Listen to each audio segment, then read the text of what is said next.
സാമ്പത്തികമായി പിന്നാക്കം നിൽക്കുന്ന കുട്ടികൾക്ക് സഹായം നൽകുന്നത് പരസ്യമാക്കരുതെന്ന് വിദ്യാഭ്യാസ വകുപ്പിന്റെ ഉത്തരവ്. സഹായങ്ങൾ നൽകുമ്പോൾ കുട്ടികളുടെ സ്വകാര്യതയോ ആത്മാഭിമാനത്തെയോ ബാധിക്കുന്നില്ലെന്ന് ഉറപ്പുവരുത്തണമെന്നും ഉത്തരവിൽ പറയുന്നു.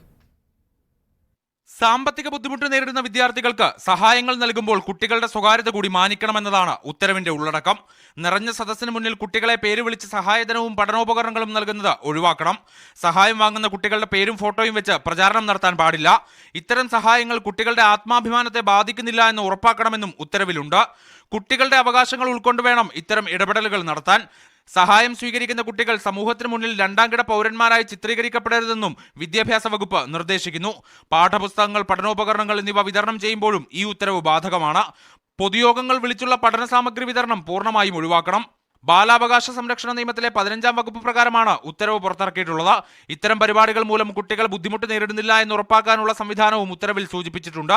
വിദ്യാഭ്യാസ ഉപഡയറക്ടർമാർ, ജില്ലാ വിദ്യാഭ്യാസ ഓഫീസർമാർ, അതാത് സ്കൂൾ ഹെഡ്മാസ്റ്റർമാർ എന്നിവർക്കാണ് ഇത് സംബന്ധിച്ച ചുമതല നൽകിയിട്ടുള്ളത്.